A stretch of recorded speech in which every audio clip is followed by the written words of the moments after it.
మీరంతా చెత్తను ఎక్కడేస్తారులా?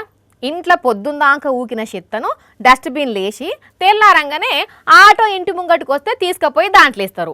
ఒకవేళ ఆ రోజు ఆటో గిట్ల రాకుంటే మళ్ళా తెల్లారు వచ్చినప్పుడు ఒకటేసారి 2 బకెట్ల చెత్తను పోస్తారు. చాలా మట్టుకు చెత్తనంతా గిట్లనే పడేస్తారు కదా. అయితే ఇక్కడ మాత్రం గివీలు చెత్తను ఎక్కడేసిందో తెలుసునా?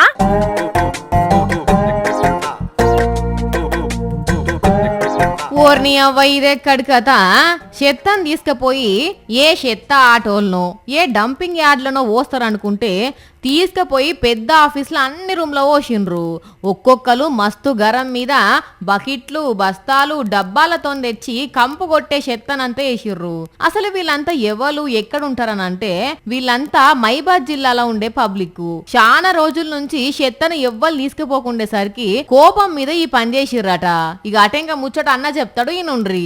కమిషనర్ గారి ఛాంబర్, చైర్మన్ గారి ఛాంబర్ కావచ్చు, డిఈ గారి ఛాంబర్ కావచ్చు, ఈవెన్ హాల్ కావచ్చు, ప్రతి దగ్గర మేము మొత్తం ఆ చెత్తను డంపింగ్ చేసాము. అవ్వర బిడ్డ ఇన్నారులా వీళ్ళు పోసిన రూములన్నీ పెద్ద పెద్ద ఆఫీసర్లవాట.